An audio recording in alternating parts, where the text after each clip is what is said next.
Edward, Kisses at Maymay. Aking 3 lucky teen housemates. Bago ang inyong pansamantalang paglabas, baunin niyo ang mga alaalang nabuo sa loob ng aking bahay. Panoorin niyo ito. Dumating na ang oras para muli kayong bumalik sa outside world. At sa inyong pagbabalik, nais ko kayong pasalamatan sa pagbabahagi ninyo ng inyong mga kwento sa loob ng aking bahay. Para sa aking unang lucky son, ang aking cheerful charmer, Edward. It is a privilege to have met someone like you who grew up in a different country. Pero hindi ito naging hadlang upang makakilala at makahanap ka ng mga maituturing mong mga totoong kaibigan. Ikaw ang naging voice of reason sa mga pagkakataong nagkakaroon kayo ng mga hindi pagkakaintindihan. You're at the same level. You have to be the bigger guy here. You showed how determined you are in every task that you faced inside my house.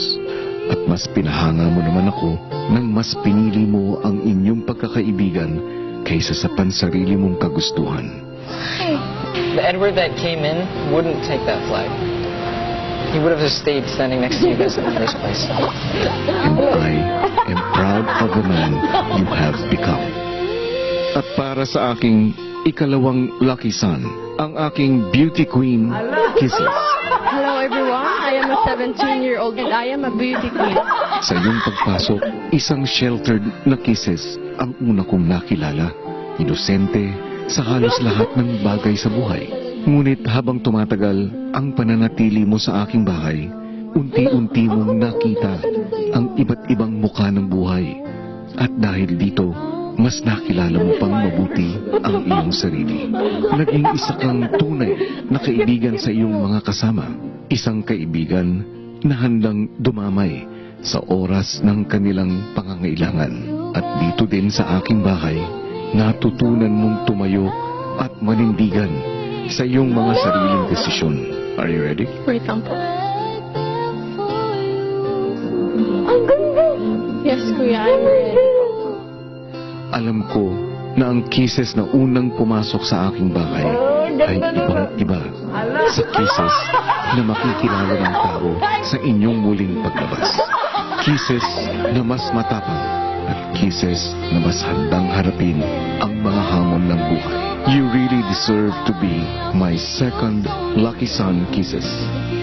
At para naman sa iyo, Maymay, ang aking ikatlong lucky son. Swerte ang nagdala sa iyo sa aking bahay. At dahil dito, isang masiyahin at makulit na Maymay ang aking nakilala.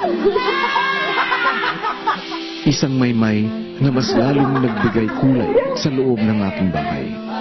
Ngunit habang tumatagal, mas unti-unti kitang nakilala. Sa likod pala ng iyong kakulitan ay nagtatago ang isang masigasig at pursigido na Maymay. Isang Maymay na kayang harapin ang lahat ng hamon at pagsubok para sa kanyang mga munting pangarap. Proud na proud talaga ako kasi nga hindi ako sumuko. Mas lalo mo naman akong pinahanga sa ipinakita mong katatagan, lalo na sa mga oras na ikaw ay nagdadalamhati. Kahit lang man sa lola ko, lahat gagawin ko. At dito rin sa loob ng aking bahay, nalaman mo na walang pangarap na hindi kayang abutin at matupad. Kahit paulit-ulit ko po sabihin sa iyo na walang imposible, wala talagang imposible. Kasi binibigay mo yung best mo. Lagi mo sanang tatandaan na ang tunay na kagandahan ay hindi nakikita sa panlabas na kaanyuan, kung hindi ito ay nakikita sa kabutihan ng iyong kalooban. At dahil dito, Maymay, para sa akin, maganda ka, Maymay. Masaya ako na tawagin kang third lucky son. Edward, Kisses at Maymay, hindi naging madali ang mga hamon na inyong hinarap sa loob ng aking bahay. Pero sa bawat hirap at sakit, mas pinili ninyong maging matapang at matatag na ipagpatuloy ang inyong laban. Ipagpatuloy sana ninyo ang pagiging inspirasyon sa bawat kabataang Pinoy na may mga pangarap katulad ninyo. And with that, I am really proud to call you my 3 lucky sons.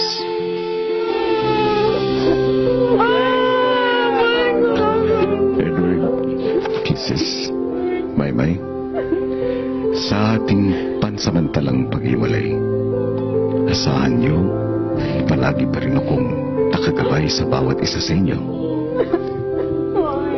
Hindi pa natatapos ang inyong misyon bilang mga housemates.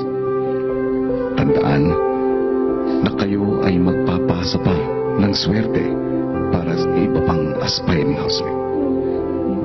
Kung paano ito mangyayari, ay malalaman nyo sa takdang panahon. Oh my gosh! Muli, maraming salamat sa pagbibigay sigla at kulay sa aking bahay. You have all made me very proud. Till we meet again, my 3 lucky teen housemates.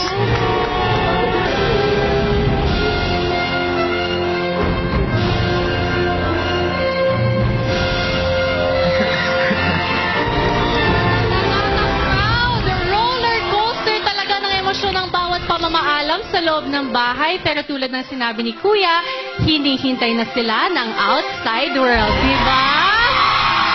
Kaya naman, wala nang bibitiw dahil sasalubungin na natin sina Edward